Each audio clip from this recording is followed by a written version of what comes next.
under Section 107 of the Copyright Act of 1976. Allowances is made for fair use for purposes such as criticism, comment, news reporting, education, and research. Fair use is permitted by copyright statute that might otherwise be infringing. Smash that like button. Let's go.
Mhm.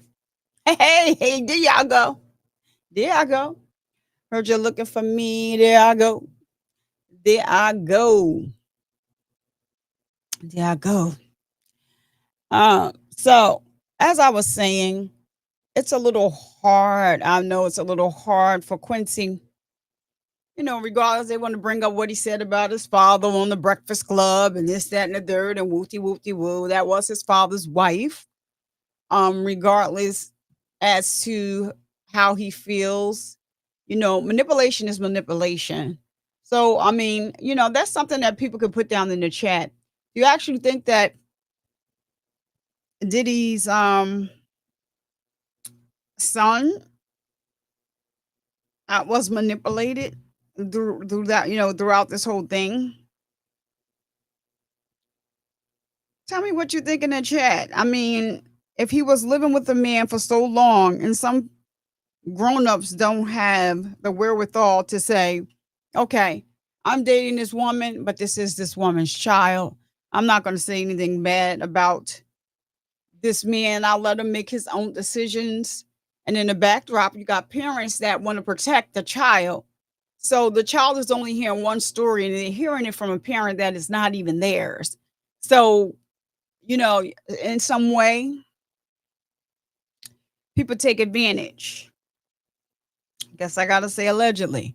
But I'm just talking about what I see. I know that, uh, you know, uh, Quincy and his father have been making, uh, they're on the men. They're on the men. However, he has two little sisters by his mother, and he's going to protect them at all costs. Okay. Just give me one moment. I'm sending something out. Or she said, "You didn't tell me you were going live." So here I go. I'm going. I have to let her know. Um, Let me end this on this live so that it's not there, so people don't get confused. Because for most of the time, your girl be struggle streaming. Mm-hmm. That's what I call it. Struggle streaming. All right. So let me pull up my actual. How did we get here? Let me pull up my actual video so I can write a little welcome to everybody. I don't know what this is doing. I need that. I need that. That should be by itself. All right. Let's go over here. A lot of times I just put my live up. People are watching elsewhere, but they'll catch it on a replay. Whatever it is, however it goes, however it goes. Um,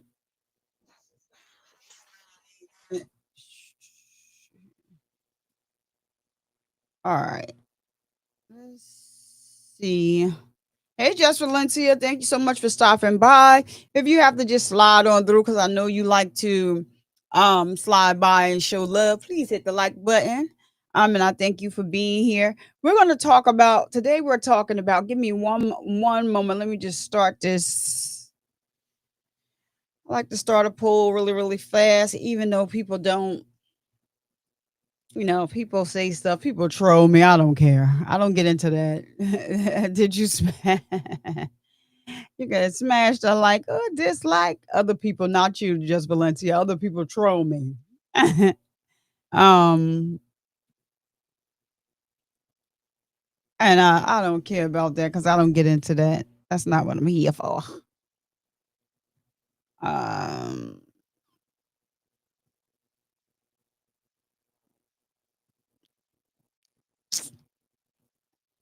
all right. So I see my mod. Or I just like, oh, she's here, Allie. What's going on, Allie? I thought I was getting ready to say I was going to give you a wall because I knew you was getting home. But look at you. So yeah, what up? What up? What up? We got Just Valencia said, "Hey, lady, I already asked her if she had to leave." Ed, tell my friends I don't see them.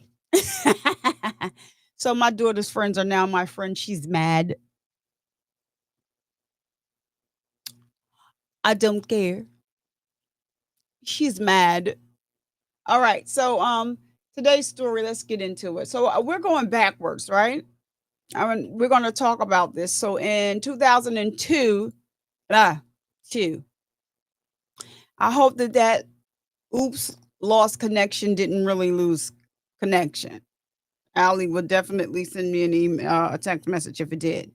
So we're gonna go back to 2010. Oh, okay, I'll check it later, Allie. I didn't check it before we started. Um, 2010. It says we're back in January 2010. Jamaica Nikki Whitehood. Her name is Jamaica Nikki Whitehood. She was a Georgia mother of 16-year-old identical twins at the time. She was found brutally red rummed in her Connors home, beating with a vase and 50 times. 4 months later, her own daughters, Jasmaya and Tasmaya Whitehead, were arrested and charged with her red rum. This video dives into the chilling case, the twins' guilty plea to voluntary manslaughter and their 30-year prison sentence. So they did go on to prison. They did get their high school diplomas. I believe they went through college a little bit. It's going to tell us in this story. So I'm going to have to leave the music on because they may have to alter it somehow. If people wonder why, stop the video midway. Per the YouTube guidelines, you have to give commentary. You can't just play the video all the way through without giving commentary. I don't want to keep having to turn the comments off when the video is over. I would like people to comment, but I don't want to read a bunch of negative comments because you keep telling me over and over again, why am I stopping? That is why you have access to read the YouTube guidelines. We have to. Why did they turn on their mother? I can answer that right up front. They turned on their mother because they wanted to do what they wanted to do. Their mother had already experienced the streets, being out there doing this, that, and the third. She didn't want that for her twins. So they went and lived with her grandmother. But she was feeling like, I need to raise my daughters. And so they came back, and then a couple of days later, unalived her because they wanted to do what they wanted to do. They wanted to go out there with their boyfriends, older, and things like that. It's really, really, really sad. It's a trigger warning, definitely. So how did the investigators crack the case? These girls were so believable. To some, I don't know if I think I believed them from the beginning. They were believable. So let's explore the shocking twists and tragic truths behind one of Georgia's most disturbing family crimes. So we want to say rest in peace to Nikki. I hope she's, continuing to rest well. And comment, and subscribe for more videos like these. Or when we do up-to-date trials. Now, I did want to bring you up to speed on something I know that we were waiting for, the Evelyn Boswell case. We were looking to see if what they had decided about the rest of her charges. She was supposed to be sentenced the end of April. We are in May. I have not been able to find anything except they moved her to a different prison where she will be doing her time. So that is for the young lady that put her daughter in the garbage can and thought that it was funny to take people on a wild goose chase and do all this, that, and the third. And all the while she had the baby in the garbage can on the property of her father. I think I need to change my banner a little bit. Hold on a minute. Let's do that because that should not be. I looked down, I saw Krishan, and that should not be there. And nor should the Danza Project. We already did that. That was our video from the other day. Shouted out to Danza Project. We want to remove that. Our sponsors. We don't have any for this channel yet. I do want to say, let me just check. I never check Cash App. Let me just make sure that nobody sent anything. I never check this thing because really do people send Cash Apps, but sometimes they do, and I just don't want to miss them. Yeah, so no. And then that was the one I sent out, right? Yeah. Okay. And so, and then let me also check Chime, just to make sure. So you can hit the button for free, the like button or the dislike button for free for the free 99. Doesn't cost you anything to support the show in that way. Or um it's strictly voluntary, not mandatory. If you would like to donate via Chime or Cash App, it is flowing across the screen. I do take all donations and pour them back into the platform. As you can see, we've done some upgrades. We've done some upgrades to the microphone. We've done some upgrades to just, things in the background, little subtle things. So I don't get many donations, but when I do, um, I'll take what I can and put something with it so that we can continue to elevate. I don't think I'm adding too much more, but just wanted to put that out there that you can like the video for free. It would be greatly appreciated. So now and I have to make sure I get this into the description, the um source that we're going to be using their story today. Hopefully, I don't get struck for using their story. I'm already going to get struck for using my own music. We already know that, though.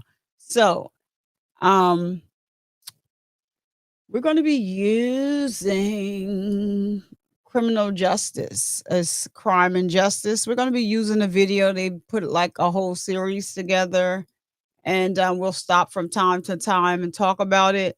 I do know in the beginning they have some type of music, and so I'll leave my music on. Hopefully, it will cancel out theirs.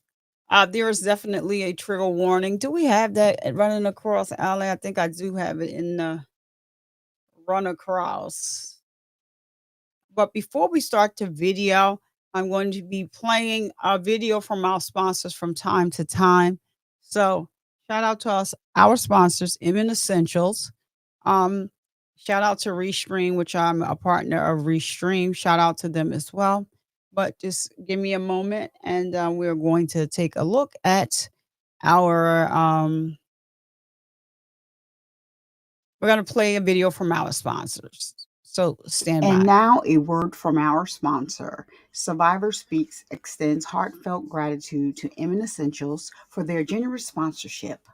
From handmade soy wax candles for a cleaner burn to car and pet friendly room freshener sprays, they offer quality products tailored to your needs and do not use any dye in any of their products. Custom packaging is available upon request, along with a limited luxury line while supplies last. Visit www.inmanessentials.com now and don't forget to subscribe and enter your email address for an exclusive 10% discount on your first.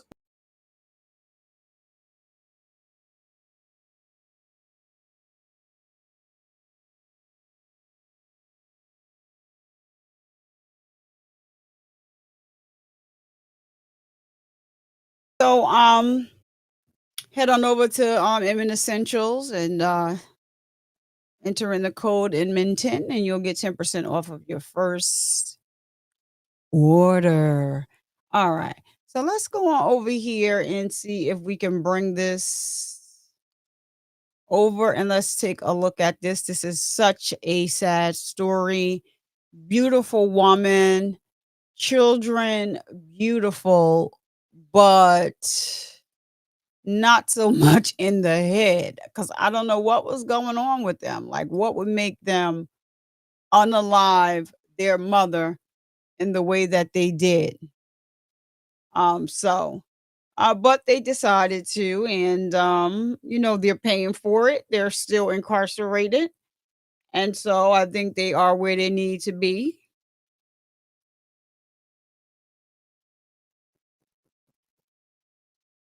They are where they need to be. And I know that we won't do it again and all this other stuff. And I think that they should have thought about that before unaliving their mother. And what was so strange about it? You unalive your mom and then go to school.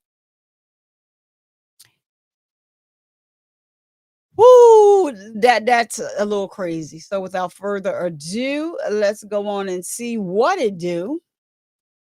Bring that on, but I'm gonna stop it right here and bring it off and bring it a little further because what we not gonna do is yeah, we not gonna do that one. All right, I think it's right about right here. All right,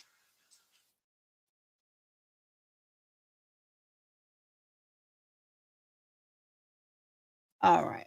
So we'll bring it back over right about here.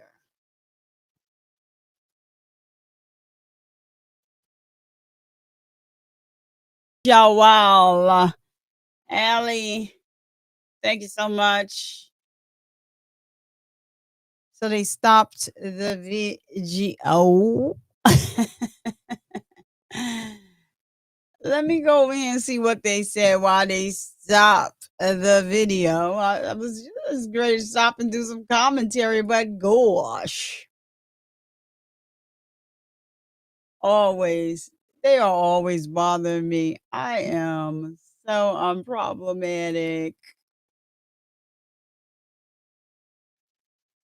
Let's see why. They will tell me why. They didn't even have monetize on, so they still saying that it's live, but it's not.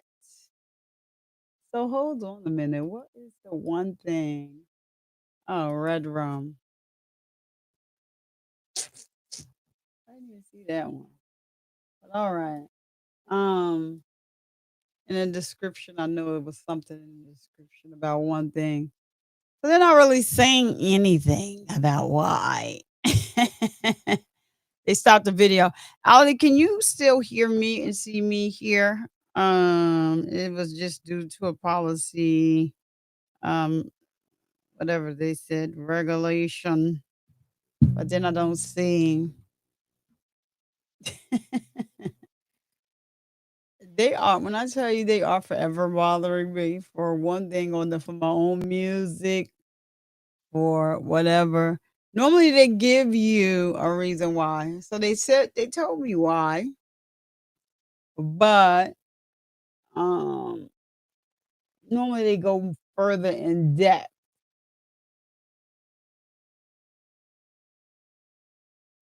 So um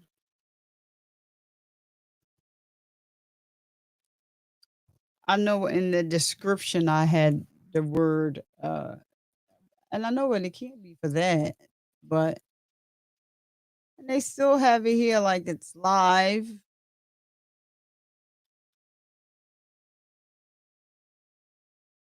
And now you already know how I feel about that. So anyway, we're gonna just switch gears, okay?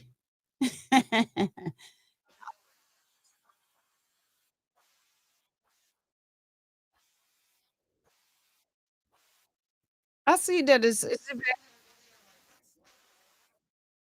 all right. So I was getting ready to go on over.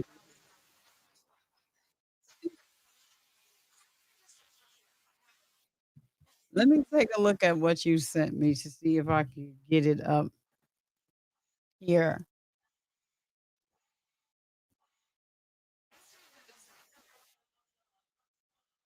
Let me see. Let me go back to let me see. Allie is saying over here. I'm so sick of them. Okay, let me look at what you sent me, Allie. Let's see if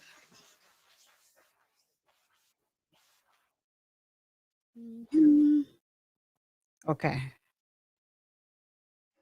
And were we able to get the other thing? What did you ask about the other?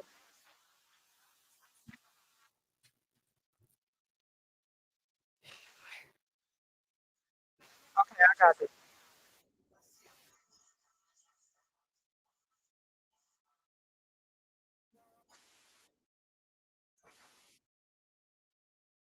So,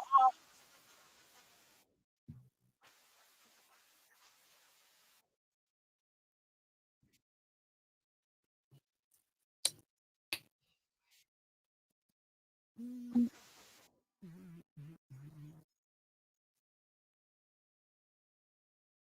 ooh, that's a lot of pages.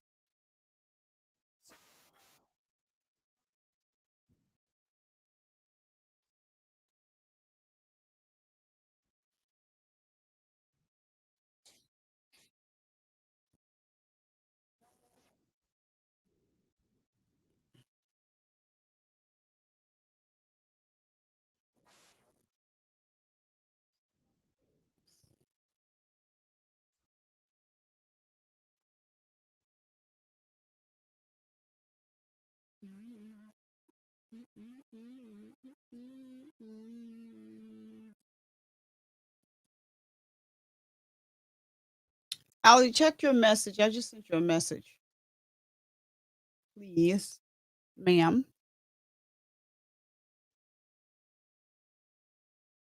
Okay. Alright.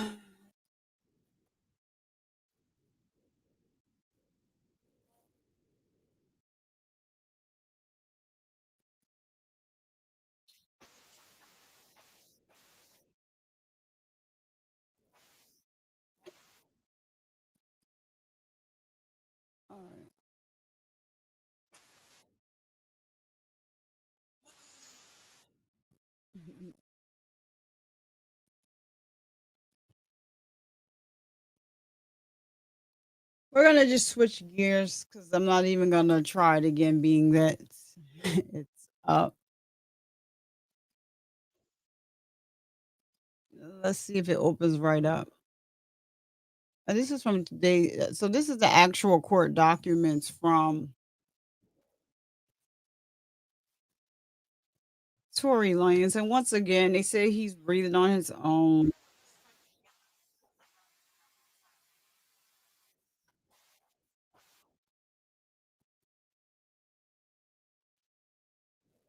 Not a Tory Lanez fan, but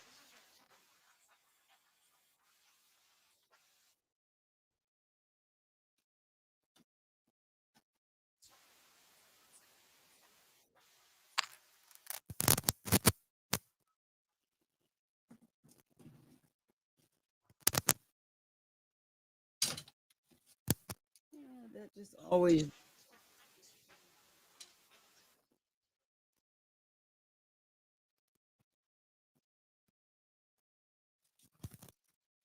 We have the actual transcript of what was said in court. This was prior to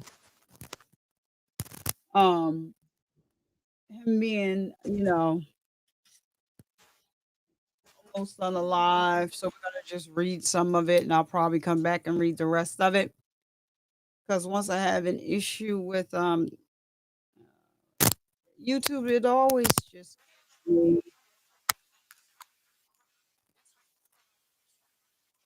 zaps my energy. That's the exact correct word. Zaps my energy. I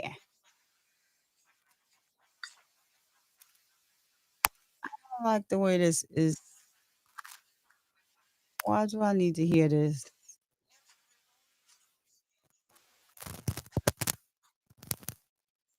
Hold on, y'all. Exact correct word. Zaps my energy. But why is it still playing through there? I like the way this is. Why do I need to hear this?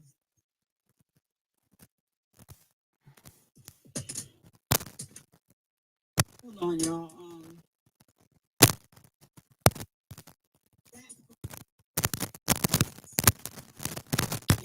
All right, so I'm going to just we're going to bring over. So once again, this is also showing you.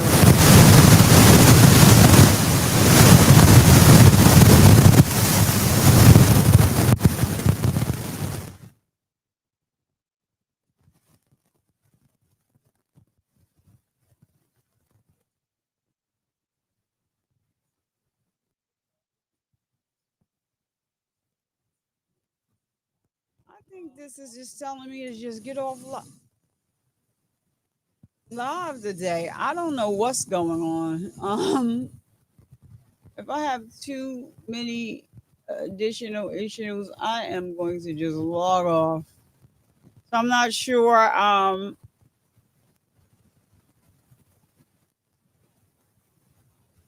My mom thought that this was something that we all might want to see. Because we only heard about the case. We weren't able to read the case about what happened in court. So,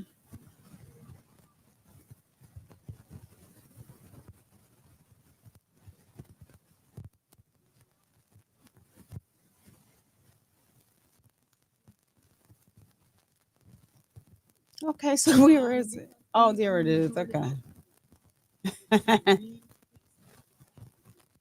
So let's do this one like this.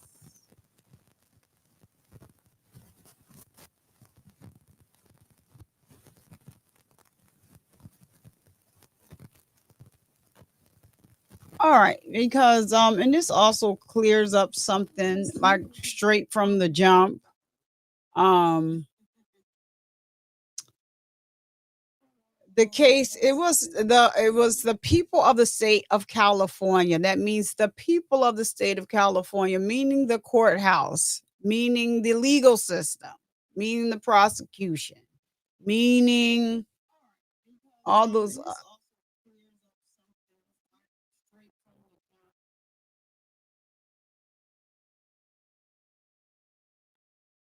right, maybe I'll just do this. All right. Can you still hear me? Put a one in the chat, Ali, please. If you can hear me, because I just was getting some feedback that was annoying. Let me see if I can zoom into this a little bit more so you guys can read as well.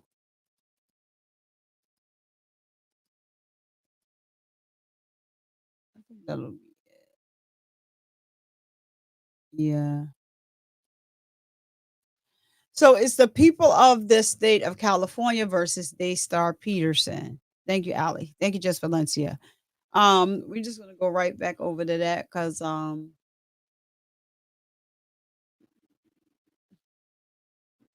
is it showing me this? Let's see. There it is. It's still showing that. Okay, whatever. And so everyone was saying that Meg brought the charges. If she did bring the charges, what's up, Lynn Ali? Thank you so much for coming. If she did bring the charges, then it would say um her name is not Meg the Stallion. That would be in Tina Meg the Stallion Snow versus Daystar Peterson. So this was on August 7th of 2023. So they shared the appearances of who all was there. Let's see who is in the house. Anybody that we know. Yeah, no. Let's get right through that.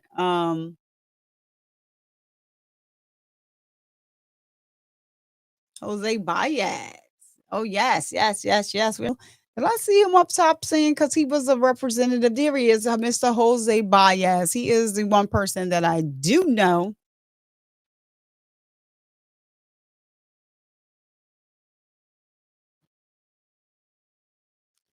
He is the one person that I do know, Mr. Baez. He is somewhat of a celebrity in the attorney world. And so I almost skipped over him. He is this guy here. So the court calls the matter of People versus Peterson. This is Be Like Boy, A like Apple 4905999. He is present in court. May we have the appearances of counsel? Let's start with defense counsel. Mr. Baez. Good morning, Your Honor. Jose Baez, Ed Wilborn, Matthew Borhoma, and Laura Separo on behalf of Daystar Peterson. The court says thank you and for the people. So the people meaning the court, meaning that Meg the Stallion did not bring these charges. The people brought these charges against Daystar, aka Torey Lanez. Kathy Ta for the people. Good morning, Your Honor. Alexander Bott for the people. Those are the prosecution. So the matter is set today for trial on the bifurcated proceedings as well as sentencing. So, what I'd like to do, how I would like to proceed is we will first conduct the bifurcated trial on the aggravated factors. After that, we will proceed to sentencing. It's my understanding that the defense has several witnesses they want to address the court. So, we will take statements from those people and thereafter, we will address the various issues raised by the defense and by the people for sentencing, including probation eligibility, factors in aggravation and mitigation, Penal Code Section 654 enhancements, the appropriate term if the court is to impose the term. So that's how we're going to proceed. So let's start with the trial and the aggravating factors. So just to recap, the people allege 3 aggravating factors. So Ali, correct me if I am wrong. This is the after he lost the trial and was found guilty, because this looks like this is the sentencing phase of it all. I know we were not in the courtroom, and so Ali thought it was good for us to read these documents. I actually am waiting to see if we can get the there was a hearing because there's a YouTuber being sued by Meg, and so it was a deposition hearing. And Tory Lanez was a part of that hearing, and it did not go well. He did not cooperate. This was right before the he did not cooperate, and it was quite a mess. The responses that he was giving. So this is the sentencing phase for Tory. Yes, that's what I thought. I just wanted to make sure that I let them know he was not very cooperative in that hearing. So we are waiting to try and see if we can get that deposition transcript because I heard it was a mess. But anyway, let's go. So what I like to do is I will go through them one by one. I will tell you what my tentative is, and then I'll hear argument from both sides. With regard to factor 4.421A2, I think as far as a weapon being used, the jury found that to be true. So I'm inclined to find that to be true as well. Try as well. They said, I don't know who typed up this paperwork, but I will note as to the defense points out in their sentencing memorandum, the court is limited in terms of how the court can use that if the court were using it to select the appropriate term. I'm going to just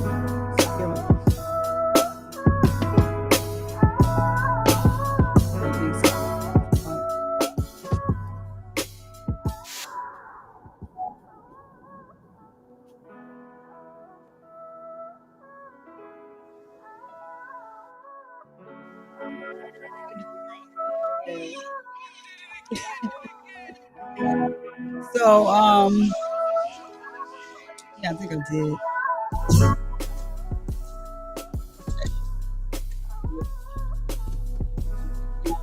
So, let's go on and keep right along. This is for so I think that here that let me go back. There's what you submitted in terms of how the court that but I think it's very clear that everything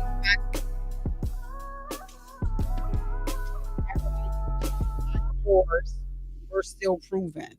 Thus, the defense wish to address that. So Mr. Wellborn says, no, Your Honor, withdrawn. The court. All right, so I will find that that was proven beyond a reasonable doubt. So you know, Tory Lanez already had some pow charges before.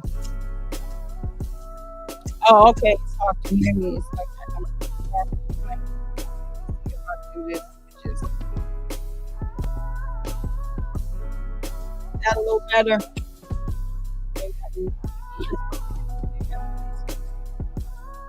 This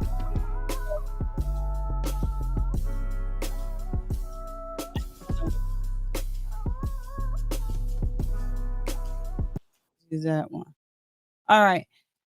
Is that better, Allie? Please let me know. Please let me know if you can hear me better than you were hearing me before. Let me turn the mic up some more. Here you go. Here you go. I know I can hear it. I can hear myself a little better now. So okay. So that's why I like to listen so that I can kind of hear like where the sound is, and all that. But so let's move right on along. So the people are alleging that during the crime, the defendant exhibited a high degree of cruelty, viciousness, or callousness, as is defined by that factor. There is now a Calcrim instruction that elaborates on what those various terms mean. Calcrum 3224. I need to look up what that means. Sorry, y'all give me 1 second so that because y'all probably like, well, what does that mean? I'm asking the same daggone question.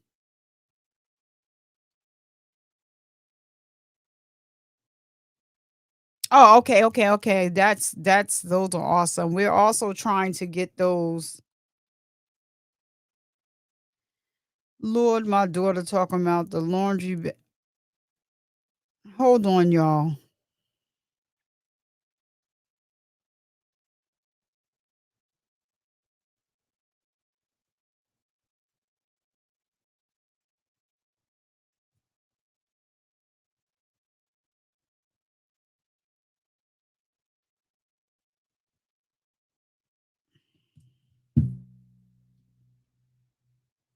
I think every you know. I'm sorry, y'all. Excuse me. My daughter is doing all sorts of.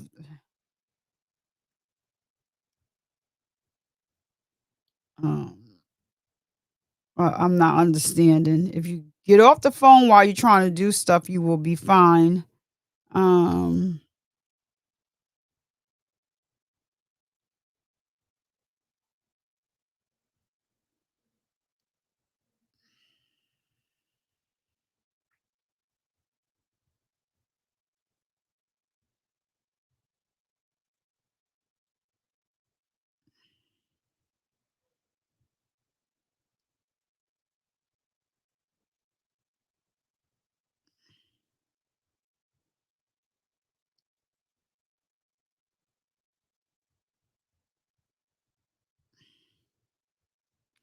I'm so sorry. This it's my daughter. She's just doing too much.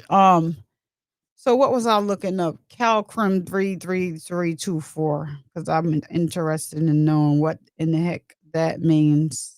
First of all, Calcrim. If they got it spelled right here, I don't know who did this. Uh, all right. So yeah, maybe it is. Okay. So it is spelled right. I'll just like to look up what it means. Aggravating factor. It means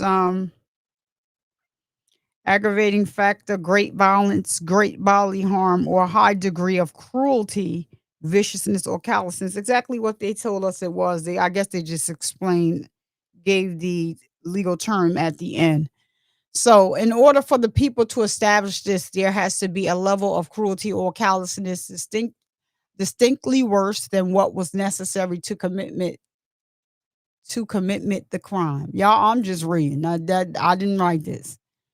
To commit the crime. So, cruelty defined as a deliberate infliction of physical or mental suffering.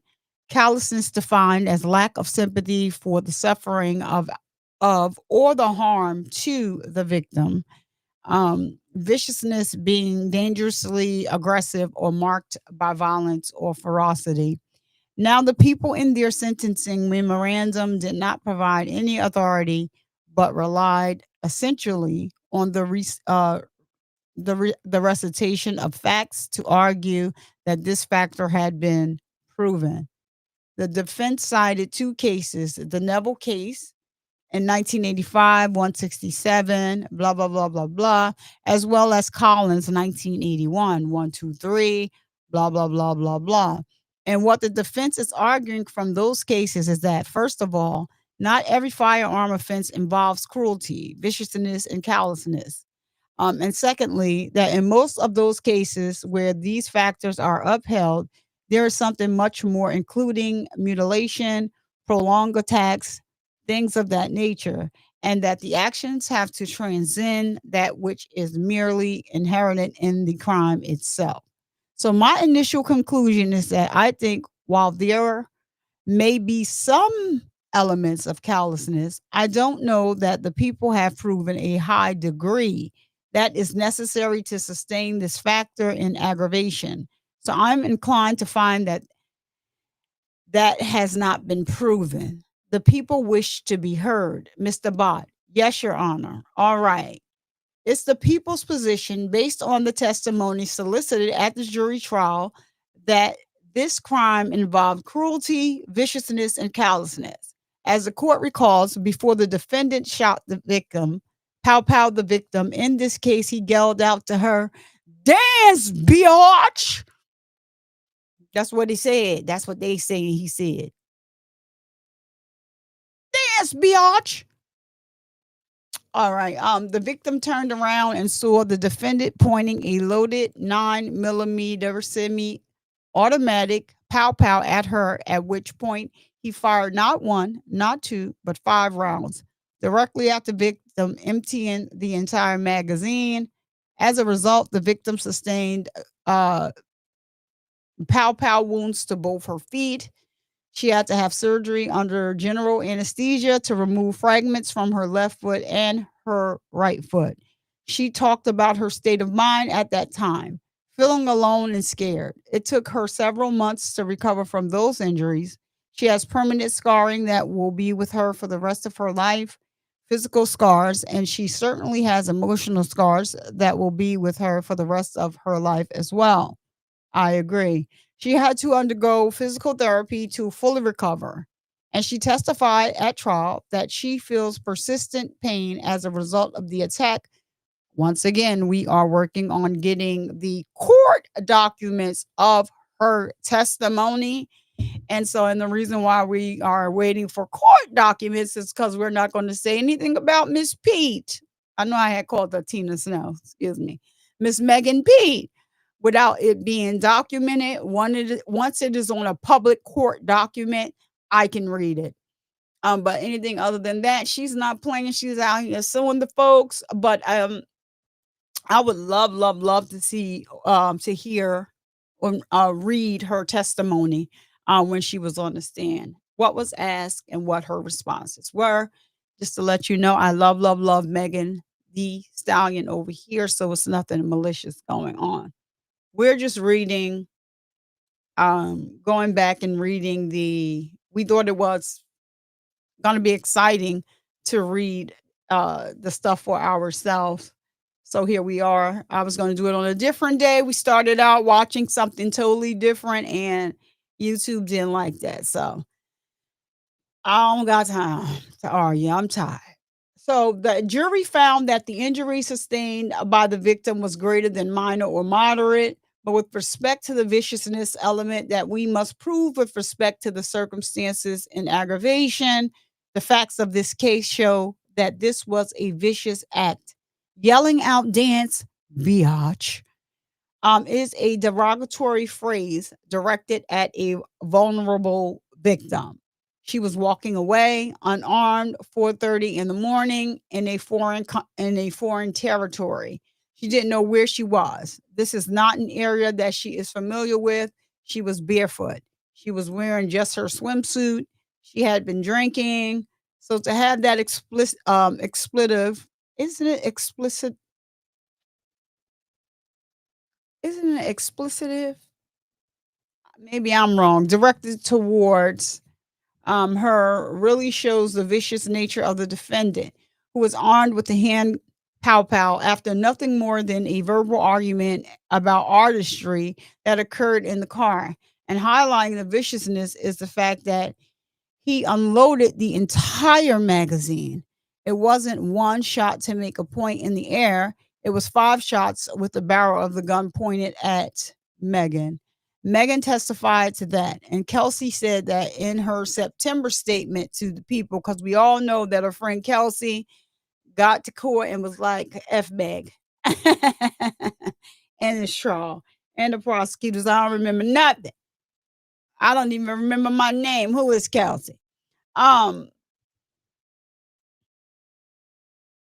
That's about as vicious as it gets. With less luck, Your Honor, this would be a red rum case. 5 shots fired at the victim. Now, we also need to remember where this incident occurred. This is Nicholas Canyon Road, a very quiet residential street coming out of Hollywood Hills. It's 4:30 in the morning, and the residents of Nichols Canyon are asleep. We know, according to the testimony of Sean Kelly, that at a minimum, his young boy was sleeping at the time, and he was awoken to the gunfire. Now, we also know the defendant was drunk. These bullets could have impacted just about anywhere along that street.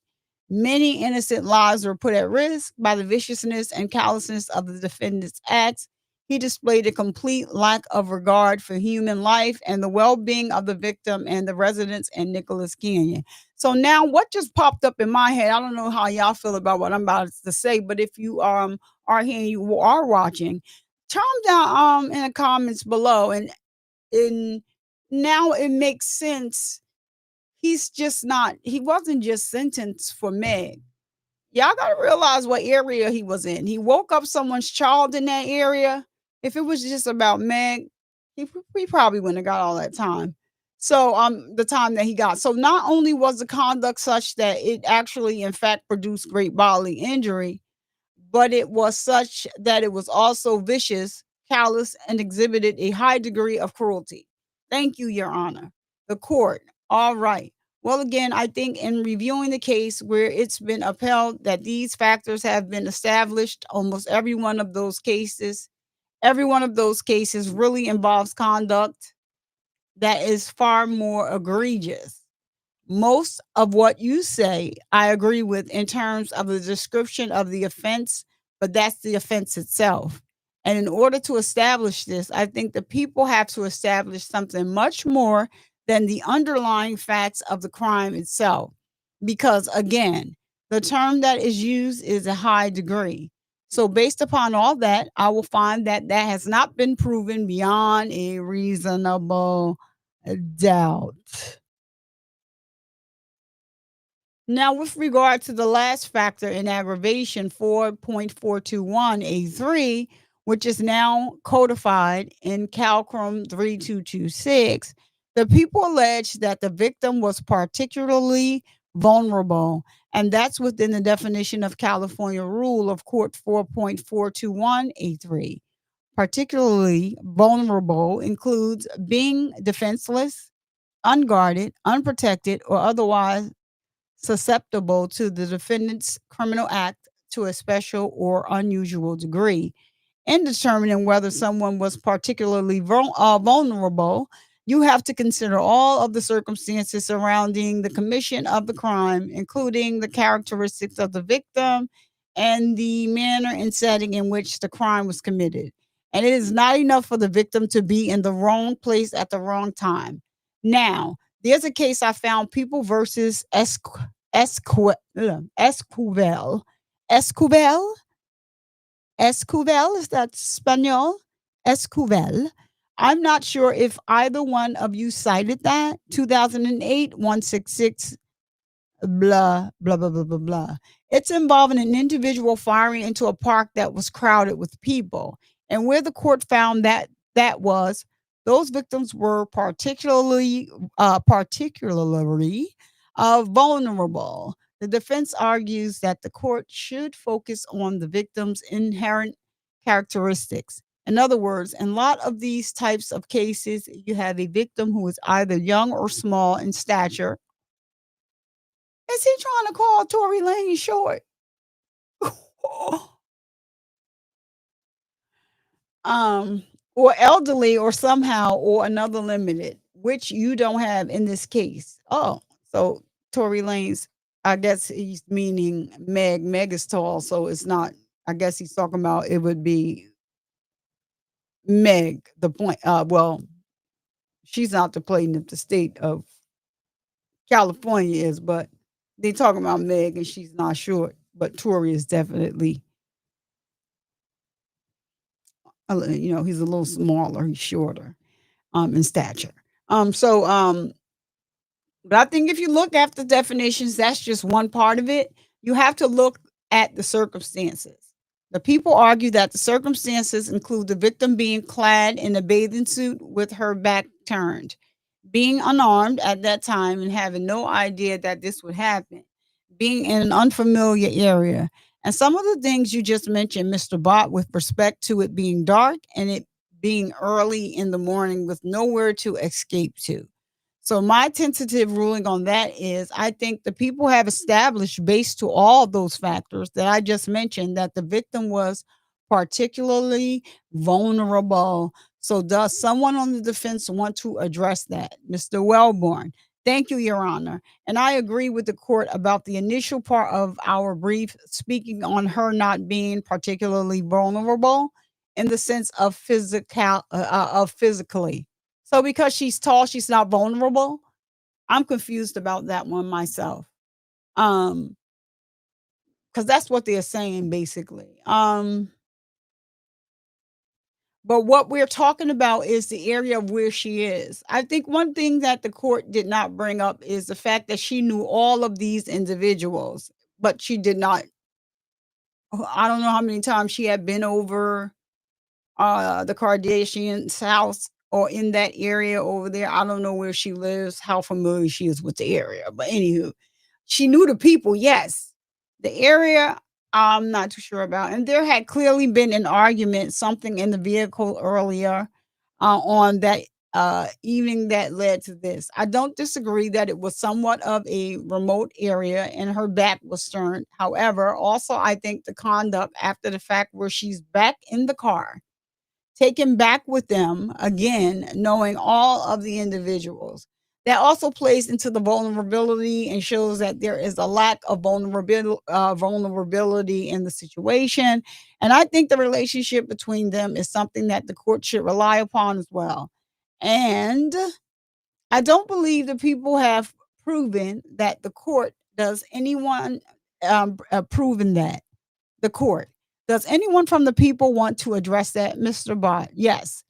Thank you, Your Honor. So just to respond quickly to counsel's point about the victim knowing the defendant and the occupants of the vehicle, I would argue to the court that that makes her more vulnerable. I think she testified emotionally that this was such an unexpected act at the hands of the defendant that she had no way of seeing this coming. So the fact that it came as a complete surprise to the victim certainly makes her more vulnerable in that aspect. This is, unlike the Eads case where the court described the police officer as being a vulnerable victim when he was shot by, when he was pow by a person, a suspect in the back of a patrol car. Certainly, there is an expectation that that individual is capable of violent criminal behavior.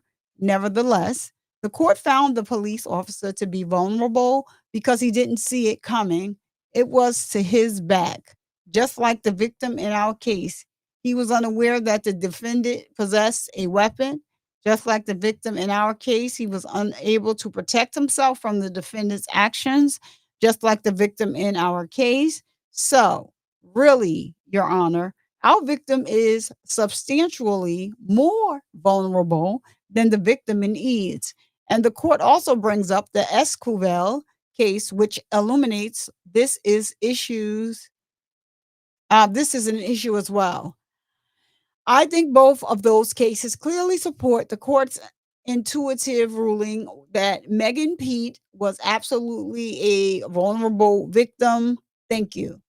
Miss Ta, if I may just supplement the court, yes, the fact that she got back into the vehicle with the defendant and the other parties, she knew is indicative of the fact she was more vulnerable in that location.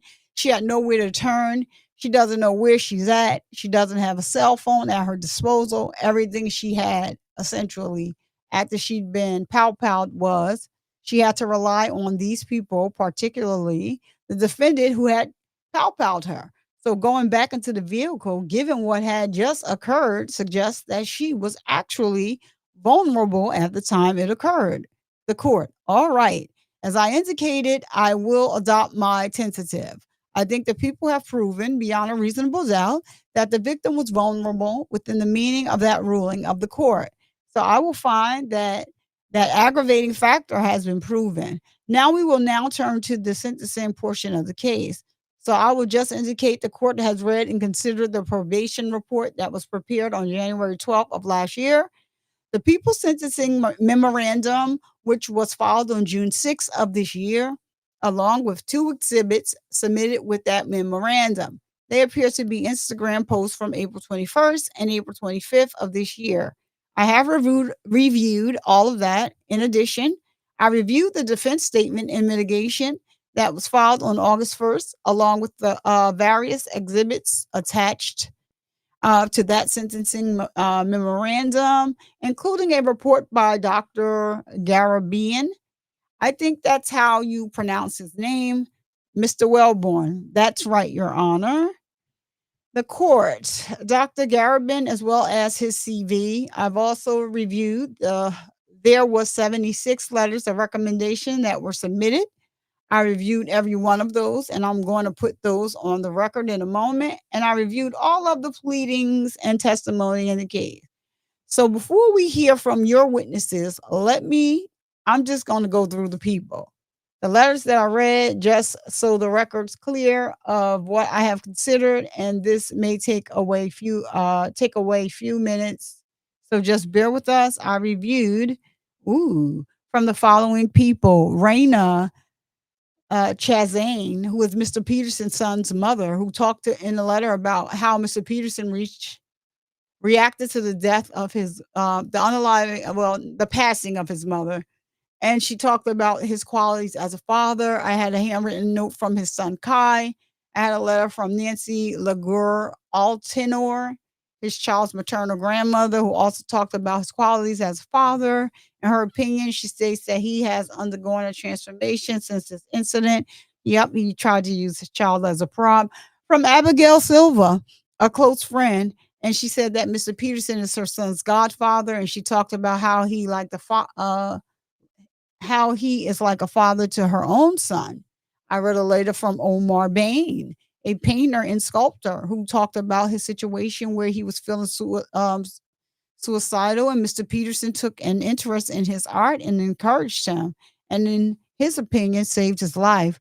From Marie Wallace, a friend, she talks about an incident where Mr. Peterson purchased a wheelchair for a child who needed one and helped the child's mother pay her rent. Well, I got to give it up here for and they make good money. So uh Shout it on out to the little guy. All right. So, from Javar Winter, who was a friend who Mr. Peterson assisted in making sure that his sister had adequate medical care and indicated that he helped many people. From Melissa Millington, a longtime family friend who said Mr. Peterson helped her when she was in financial distress. From Miles McNerney, who is a chaplain at the Men's Central Jail. He referred to Mr. Peterson as an outstanding individual and stated Mr. Peterson had started a daily prayer call that has lessened the hostility in the 3,300 module where he has been housed. There's also a letter from Sharon Crandall, a chaplain at Men's Central Jail, who said the same thing about the prayer call and also indicated, in her opinion, Mr. Peterson is remorseful, has talked in detail about the event and what could have been done to avoid it. So then there, child, the people out here saying he ain't did it. But in here, child, is that like saying he did it? I don't know. Y'all trying to let me know down below it.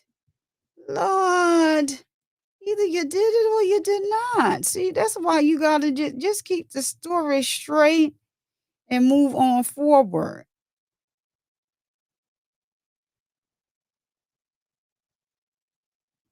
Um, oh my goodness. Um, Hootie Hoo, what's up, Hootie Hoo? You watching from the bushes? Shout out to my new friend Hussein, watching from the bushes. Thank you so much. um,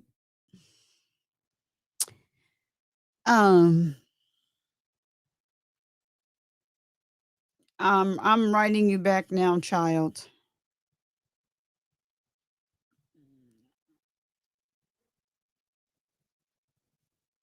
Okay, so I had to just attend to my daughter. She done made a mess, child. So a chaplain at Men's Central Jail who said the same thing about the prayer call line. We were done there. He was remorseful. Okay. Um, he has talked in detail about the event and what could have been done to avoid it, and that he has helped other inmates. Ooh. We can get our hands on that deposition because something happened. Yeah. Well, now he's been pow like we really don't want to. I'm gonna still send prayers out to him and his family. I'm not, meaning that way, but something happened, child. Ooh, there's a Raymond Martinez, Mr. Peterson's former personal assistant, who talked about Mr. Peterson helping him and inspiring him to start his own business. And he related various charitable endeavors. Mr. Peterson, and who I just want to make sure people know as of right now is Torey Lanez, has been involved in from Sacha gut friend, gut friend, whatever the freak her name is, Mr. Peterson. Mr. Peterson's manager for the years, who talked about Mr. Peterson's reaction to the passing of his mother, described him as hardworking, related various acts of kindness and generosity, and said there are many people who profited and monetized Mr. Peterson's success, and many of those people left him when he needed them the most. From Deanna Boyd and Vanessa Gomez, who wrote that Mr. Peterson helped their family pay legal fees to assist, I believe, a family member who needed legal representation. I believe. You shouldn't believe, you should know in cases like these. From Justin Lay, a friend who indicated Mr. Peterson had been involved in charitable work and is a humanitarian in his words. I got letters from the following people from an organization called Unite the People. Is that? Hold on, y'all. Caesar McDowell, Mitchell McDowell, Muhammad Ali, with a Y, not an I, not the boxers with a I, Ali with a Y here. All right. Precious Mimon, Thomas Laversky, Elena D'Angelo, Peyton Sanders, Giovanni McDowell, Olivia McDowell, Michelle McDowell, and Charquenta Griley, as well as Dwayne Grandberry. All right, now. So these people all work with Unite the People, which provides low cost legal services to the public. Oh my goodness. So these are the same people who are representing the YouTuber that is currently being sued by Miss Megan Pete.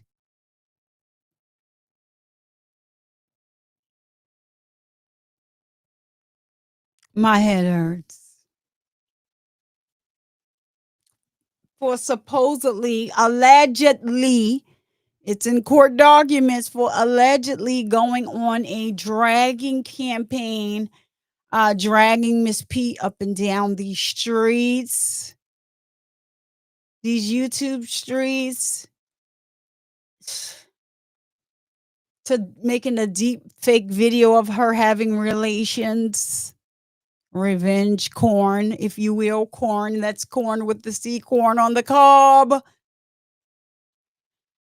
Oh, child. Okay. Mr. Peterson is on the advisory board. Hold on, wait a minute. Put a little pimping in it. Do he still sit on the board behind bars? Because he can.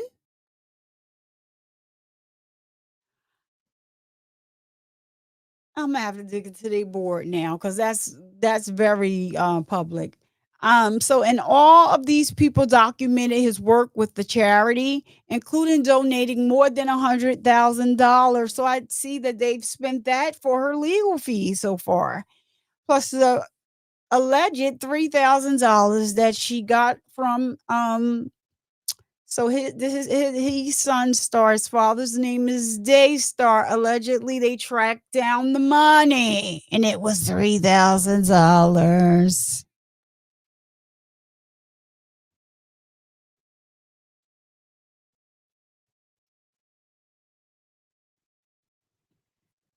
$3,000. That they would give they would have to pay me that just for just turning my computer on, doing a multiple dragging of this of Megan Pete.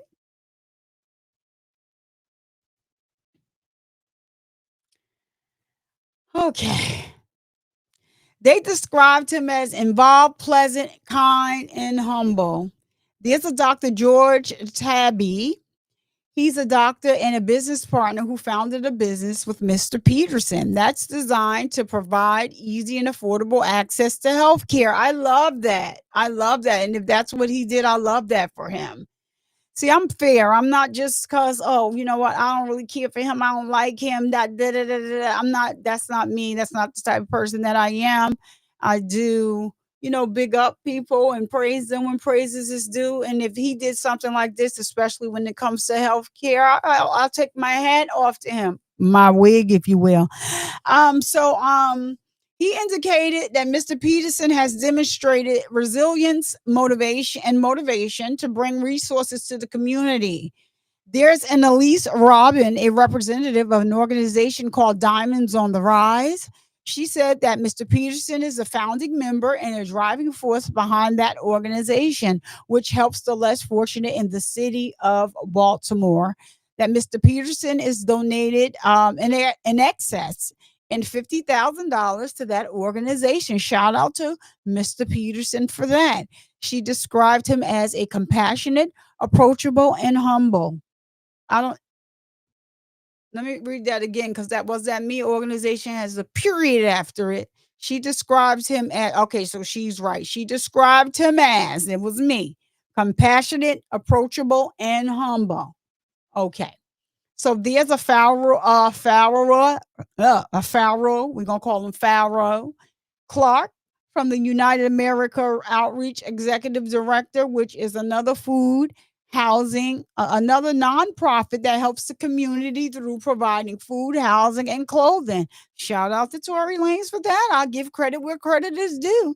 Indicated that Mr. Peterson donated over $50,000 to the organization and offered to pay for the funerals of the children that were unalived in the Uvalde school pow-powing. Shout out to him for that, if that is a thing and if that happened.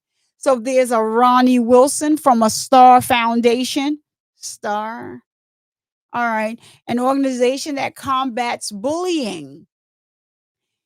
He said that Mr. Peterson is a charity ambassador and composed a song regarding bullying that gives voice and comfort to those who have experienced it.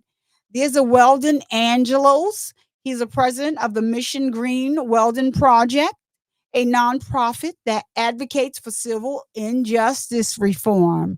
Mr. Angelos has worked with Mr. Peterson and described him as respectful, collaborative, and committed to his art. He says that he is committed to personal growth and transformation. Christopher Buckley from the Organization for Human Rights Defense documents Mr. Peterson's participation in the Hope for Haiti event. Hold on a minute now. Don't be using half. I'm half. My mama from here, my daddy from Haiti. Come on, don't be using. Suck my say with this. What is going on with this? What's up with this? Okay, so we have Chris Hamana, Chief of Police from the New Haven, Missouri Police Department, as well as Brandon Ellington, who is a Missouri State Representative from the Kansas City area, pointing out Mr. Peterson's charitable endeavors and the positive impact of his music. We also have Jacob Flores, a former commissioner of Parks and Recreation from San Bernardino County. Courtney Curtis, a former Missouri State Representative. Eric Luna, a former Deputy District Attorney from San Diego County.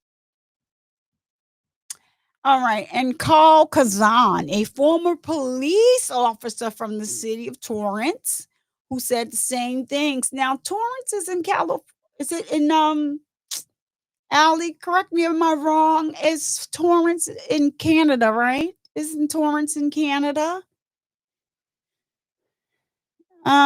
You can just answer me in the chat if you can. I believe Torrance is in Canada.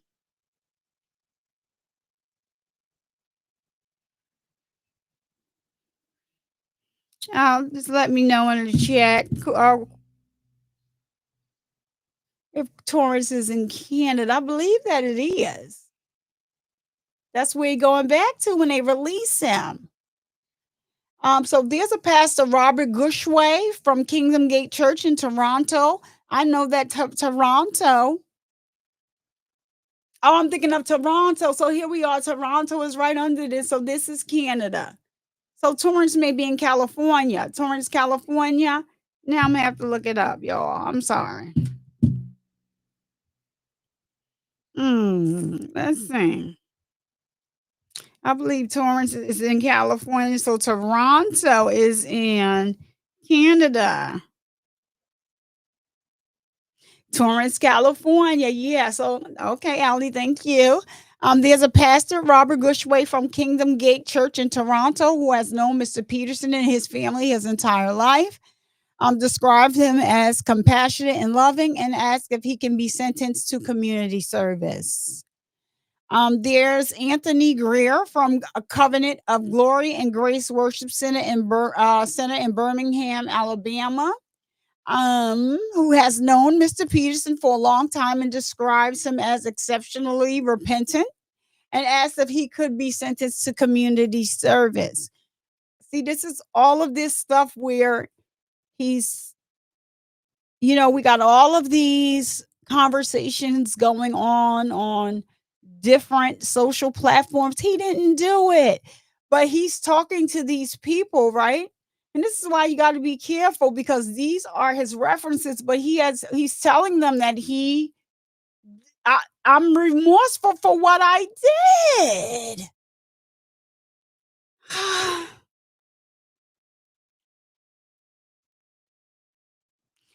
Sometimes you gotta just take the wheel and be like, okay.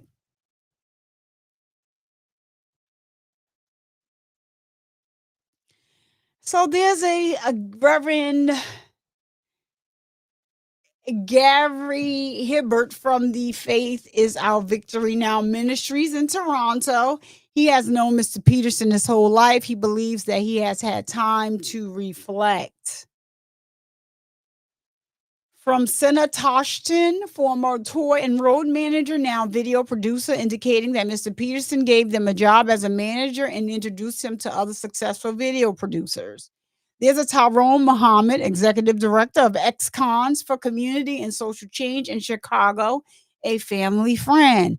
He believes Mr. Peterson can use his celebrity to be a credible messenger, detouring people from poor decision making and violence. There's a Robert Caramillo, director of affiliate programs for Michael Vincent Academy in Los Angeles, a makeup academy. He probably put the makeup around his lace front. Mr. Peterson has donated to the academy and employed its students. He describes him as generous and genuinely kind. Long as you keep me a good wig on deck.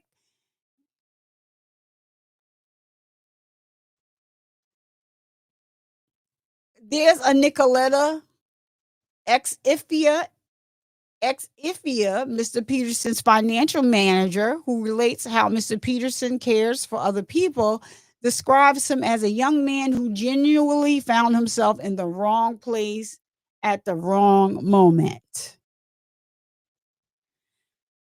My stomach's starting to hurt. I feel a little nauseous.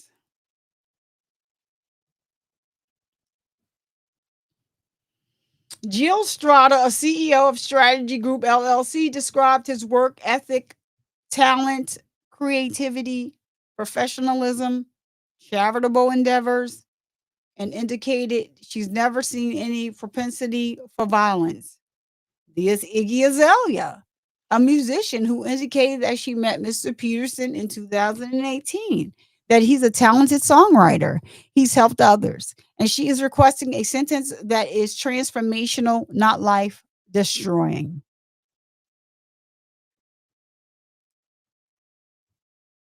Hey, for Aries, what I started the video for, I have to update the thumbnail.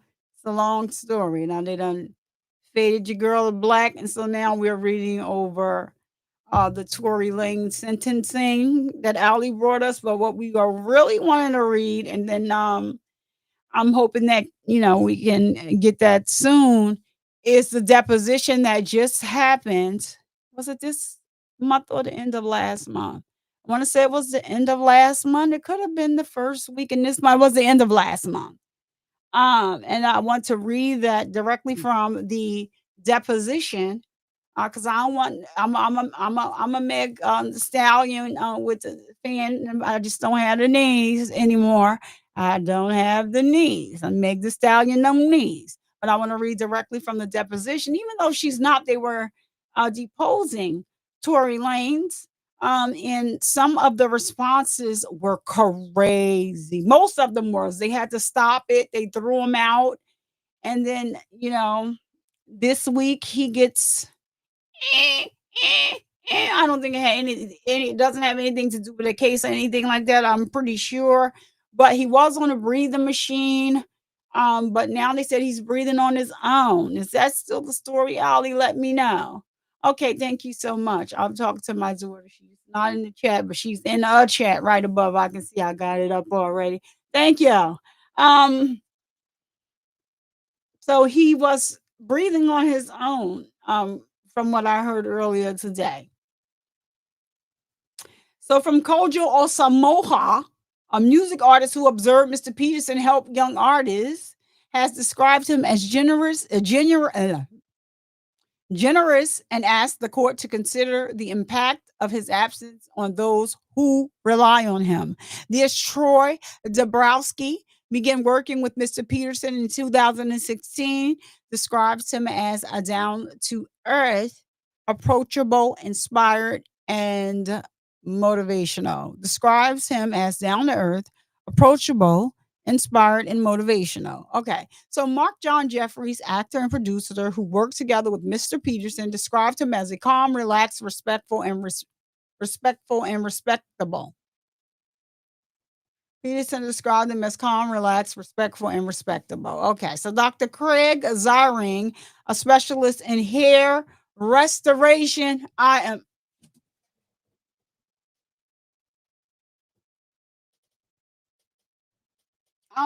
sorry, y'all. I had and come on back to life because that not hair restoration. All right, y'all, I'm sorry. Yeah, I'm praying for strength for his family and stuff as well. But yeah, sometimes, you know, now that we're looking back, sir, why is you making all this ruckus on here talking about you wasn't guilty, but you done said it about 3 or 4 times in this. So this is from his sentencing that you guilty. Now I'm not for, and I'm not glorifying nobody being hurt and stuff like that. And I do pray for him and his family, but I'm no Tory Lanez fan. I'm just saying, I'm no Tory Lanez fan. And you done already done said in here so many times through these other people, you done told these other people that you did it. So I just didn't understand now that I'm thinking about it. All of the I didn't do it and she lied and this and that on, out like it's not making sense to me right about now. But anyway, it just took me out because this man is from the hair restoration. All right, let's see what Mr. Hair Restoration got to say. Because baby, when they took that picture of Tory and his lace was lifting and it was flaked, that was when he first got in there. Like he was from the court to the picture to the jail. Like so, I want to make sure that you people know not where not to go. I don't see because I don't even know. I don't know. That looked like it was a lace front, but then child, take the wheel. All right, so Mr. Peterson as oh I'm not doing this with these people. Why do they got this thing? Who did Jose Baez read this?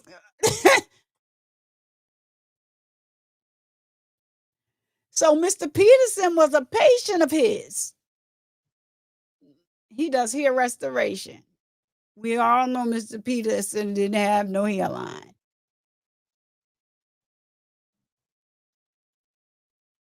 So Mr. Peterson was a patient of his and said that Mr. Peterson has helped others in the community suffering from hair loss.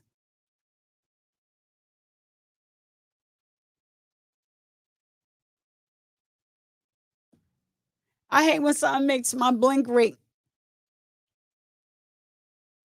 work kind of overtime. What I'm not going to be able to do is I'm not going to be able to do this because I'm trying not to laugh.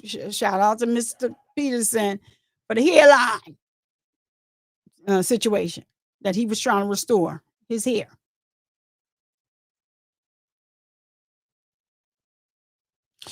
Oh, okay. She said for always. Listen, I used to always type out for always, forever, for life. I said, you know what? It's going to be for always. I'm talking about her.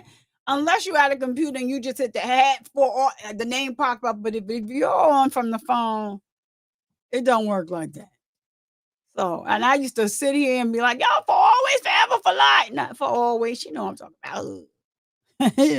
She know I'm talking about.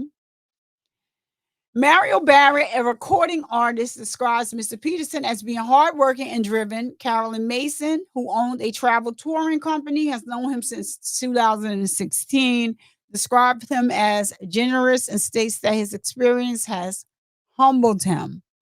Abraham Takibo, a friend who describes him as motivated, dedicated, committed, honest, and virtuous, genuine, patient, and selfless. Anthony Lopez, a tour manager and production manager who has known him since 2016 and has worked with him, described him as a caring and giving individual. Why do people always saying that he was cussing people out then? Because all these people just make it nice. Why say he was cussing people out? Audrey Ducase, an artist, describes indicates he helped her develop as an artist. Okay, so maybe she was an artist and she was just trying to get he helped her get her tea. I don't know if that's a typo or not. Listen. Described him as selfless and encouraging. Brandon Phillips, founder and owner of LA Chow LLC, said that Mr. Peterson has been involved in Lord, it's a tongue twister for me. Philanthropic, not it's no R there, y'all. That's me. Philanthropic. There you go. Now, shoot. Endeavors and has donated over 250,000 to charities and describes him as someone who handles adversity and with patience and maturity. Pow pow. Corey Shapiro, a friend, Mr. Peterson helped him with the launch of his company. Jay Denny, a CEO of Red Cafe and Shakedown Entertainment. Shakedown Entertainment. Mr. Peterson is talented, creative, a beacon of hope and encouragement, and influential artist who has left an indelible impact on the community. Now, talented, I heard some of his music he is. So, I don't take away from people like, when I just don't do that. So, Jennifer Martinez, a film producer in Miami who did a music video with Mr. Peterson, described him as dedicated to his music, tireless, and having a tireless work ethic. Michael Hernandez, music producer who worked with Mr. Peterson, says he has millions of kids that look up to him. Omar Reynoso, a visual producer, worked with Mr. Peterson, did a music video with him, and indicated he's passionate about his work and a perfectionist. Paul Pahar, a programmer for Vibius in Toronto, who describes him, Mr. Peterson, as generous and kind and a good father. And a good father. So Philip Payne, a former road manager, describes him as humble, kind. Describe his community involvement and states that he has used his success to uplift the community. Rayvon Welch, an artist who has collaborated with Mr. Peterson, described him as a positive influence and a diamond in the rough. Sam Brain, a film director who's known him for 7 years, described him as passionate, a man of good values. Zachary Gorman, a director and photographer, he says, I know his soul and it is pure. And he stated, mercy breeds reform. So while Lusako Mwalilino, a media company owner, director, and producer who worked with Mr. Peterson, describes him as intelligent, passionate, dedicated, talented performer, thrives through diversity. David Kovac, CEO of Immersive Entertainment, said Mr. Peterson is a person of personal integrity and kindness. Stephanie Allen, a friend from the music industry, described him as a loyal friend and someone active in the community. Albert Prince, owner of a restaurant, indicated that he's strong minded, spiritual, and he's a person of good moral fiber. Todd Perry, the head of artist relations at STEM Disintermedia Inc., describes Mr. Peterson as selfless and looks out for others. Kelvin Santiago, a friend, described him as a kind, generous, honorable, valuable member of the community. And yada, yada, yada. We getting a bunch of this. So I'm going to just scroll through this because my head's starting to hurt.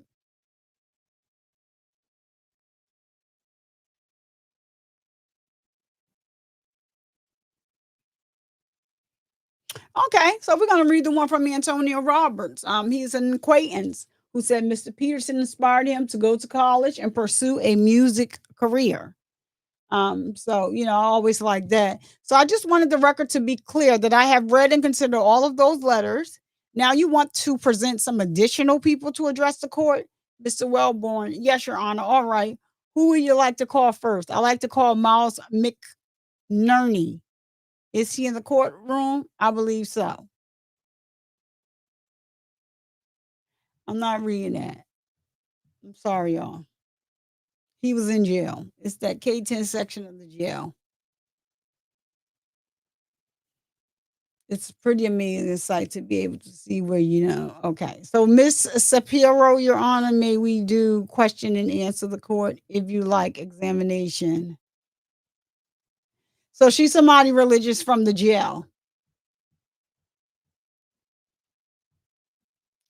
All right, we're gonna skip through her. I'm not reading that either. I'm sorry, y'all.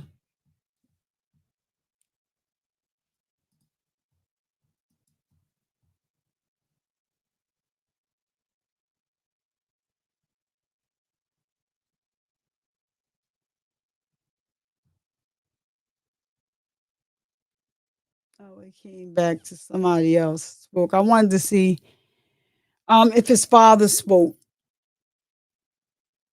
That's what I wanted to see because I know that I did read up on him a while ago, and I know his father was absent in his life for most of his life. So,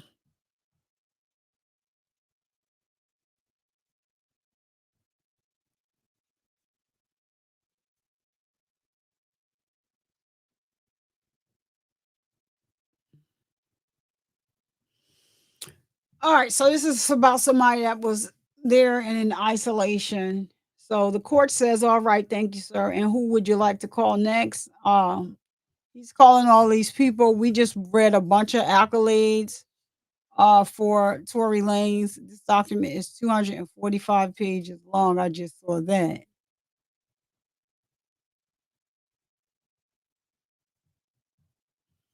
And so that's why I'm not reading all of these people basically saying the same thing.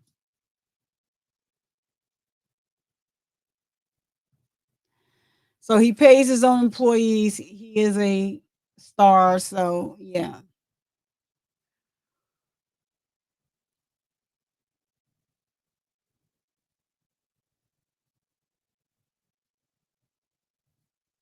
Okay. So maybe here, I think that is this a judge asking him questions?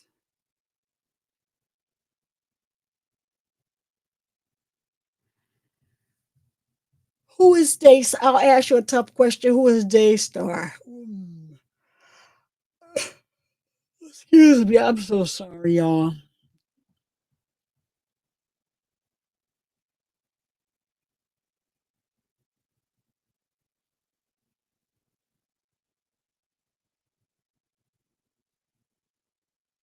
All right. So here they're trying to use a child as a pawn. I didn't understand. You have a child. I don't think a father should be taken from his child, but you know, we're gonna probably read the rest of this later. I have a headache for real. Um, I don't think that a child should be taken from its parent, right? In this case, all of this could have been avoided. I'm going to tell you what I saw with my own two eyes. Shout out to Ali. Thank you so much for um, getting this to me. I do have a headache, and I'm going to end this real soon. I'm just going to say this. I think that this all could have been avoided. I saw it all unfold. I saw it. At first, Megan Thee Stallion wouldn't even talk about this incident. She tried to sweep it under the rug. She tried to do what we do as African American women. A lot of times, we like to protect the people that, not even people that we care about, just because our men get so much flack, we like to, the first thing that we want to do is protect them. And that is the mode that she went into. She wouldn't even talk about it on the internet for a while. He kept going. All the rest of the stars, some of these other stars that's out here, celebrities, whichever you want to call them, they jumped in, started talking, and then you got to understand there is emotions on both sides. So Meg did get emotional, and she came on, and then she wasn't going to say anything, and then she said, "I was on a live. I remember it like it was yesterday." She said, "F that. I'm tired. I was just trying to protect him. I wasn't trying to protect Meg. You know, I knew what this would do to him, so I wasn't going to say anything. But now I'm going to say something." And she was like, "And I'm not going to talk about this again." And she basically said, "Tory pow me. Dare I said it. Tory Lanez pow me. Now y'all leave me the F alone." And she shut the live off. So what happened was the state of California picked it up because Tory was already on probation for a pow pow charge. He is not a citizen of the United States. He's a citizen of Canada. And so that's why um, they said when he's done doing his sentence here, they're deporting him back to Canada, and he's trying to make like an argument to say his son is here.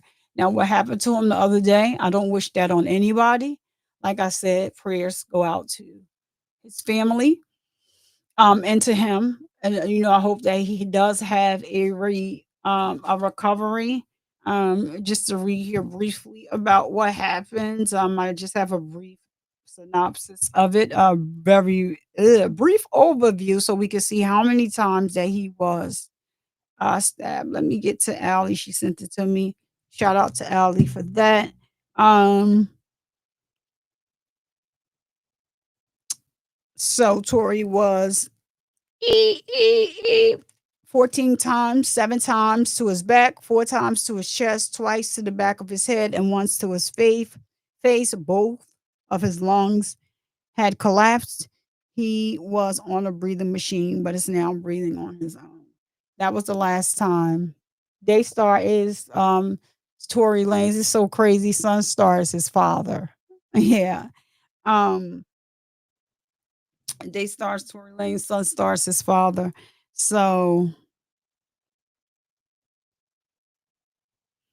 um all of this could have been avoided.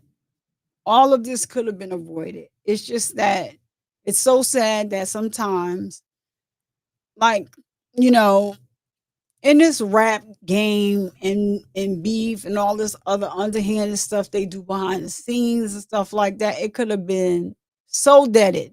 But it was so many other rappers, along with Tory, trying to discredit Megan and say that she was lying.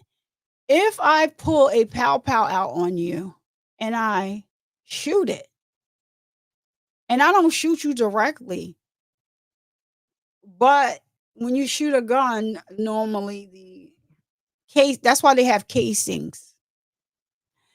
And the bullet does the most damage. It normally goes in the casings. Normally, if there are casings, because they do have some without them. Um, if that happens to hit something else and ricochet off something else, and the casings of something, just so, because once you pow a bullet, it opens up and it spreads. That does the damage to you. You don't believe me? Just read it. I had to know it, so guess what?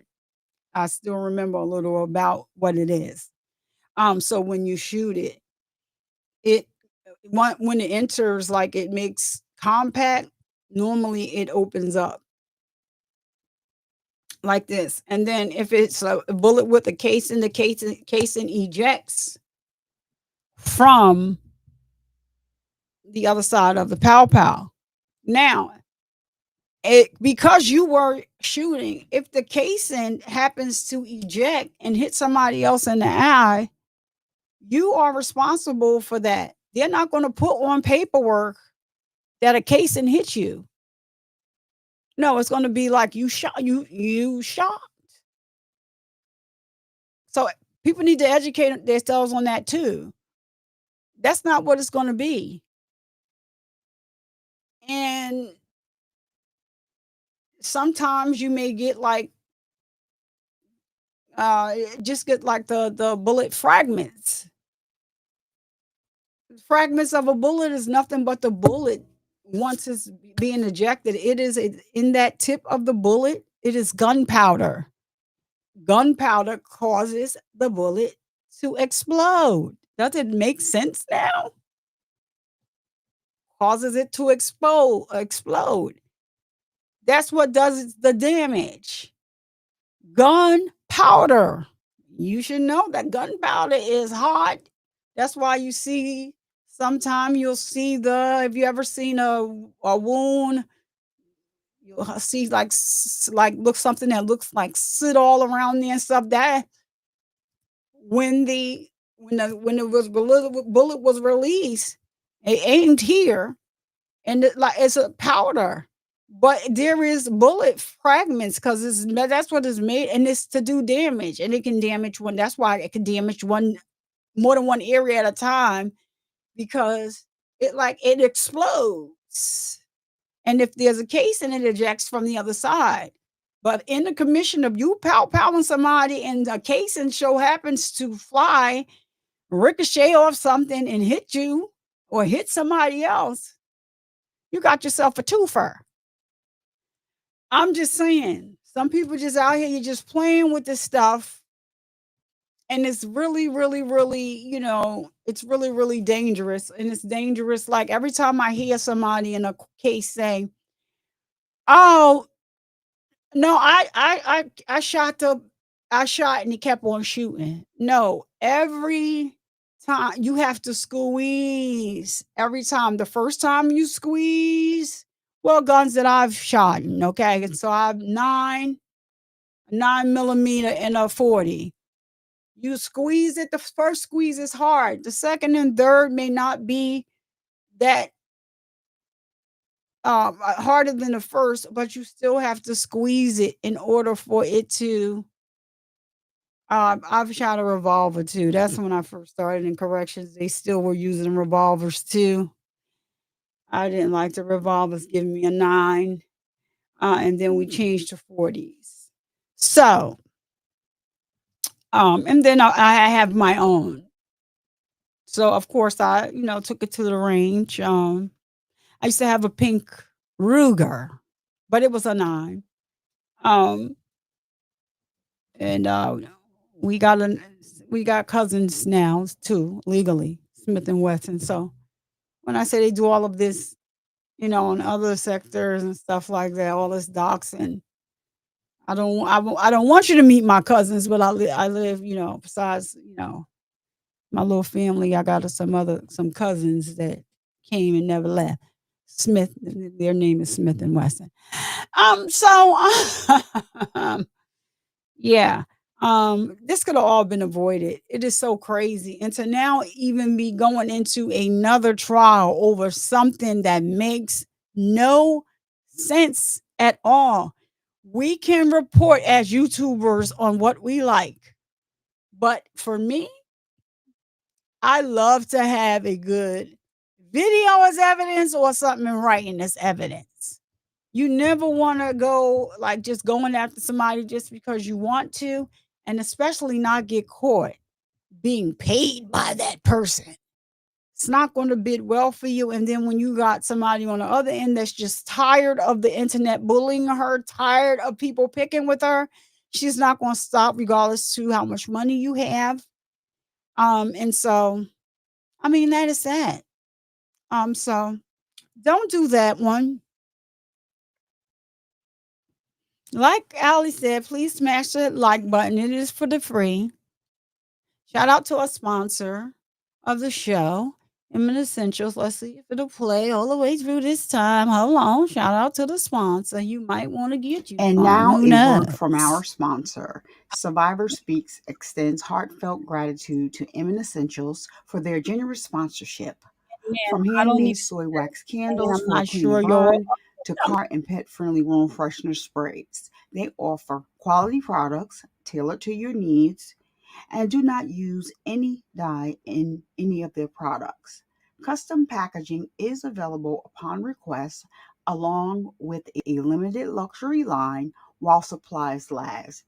Visit www.inmanessentials.com now and don't forget to subscribe and enter your email address for an exclusive 10% discount on your first order.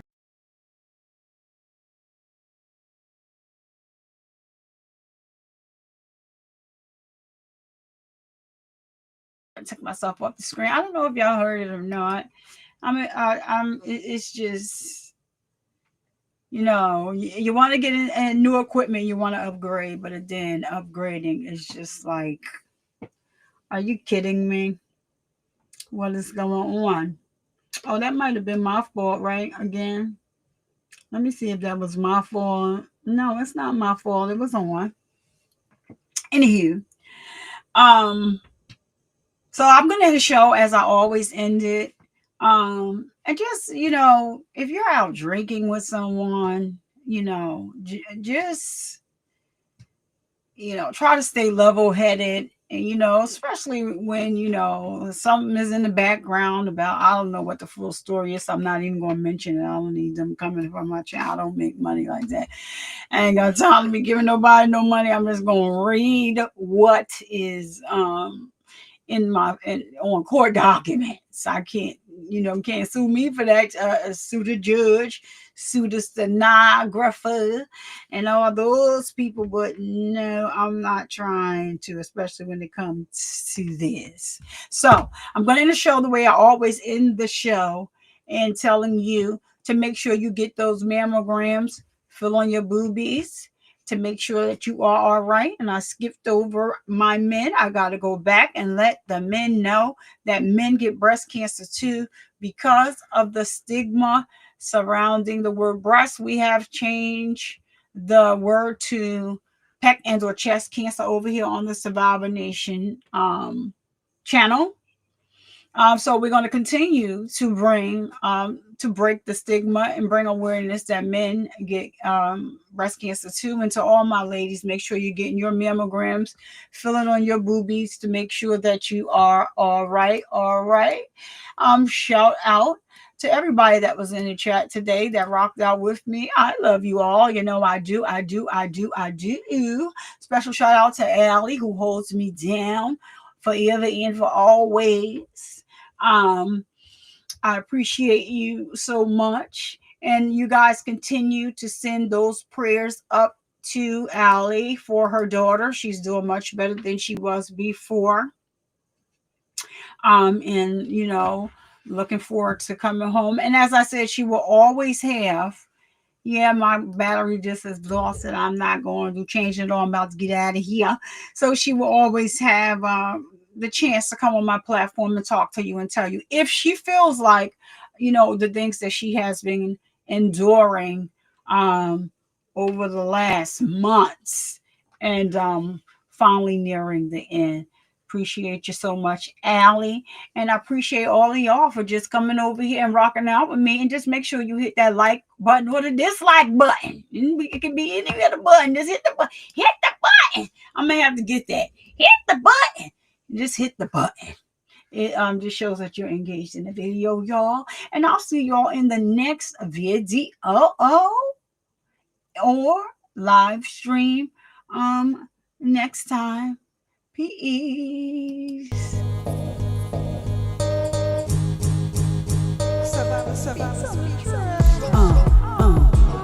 Survivor Speaks is the name at the end of the day. People love me or hate me, I don't care either way.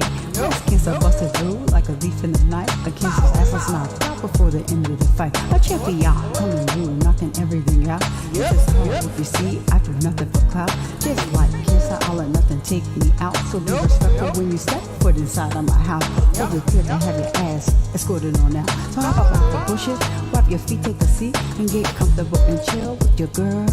Survivor Speaks, yeah. Hey, hey, hey. Who, what? I'm Survivor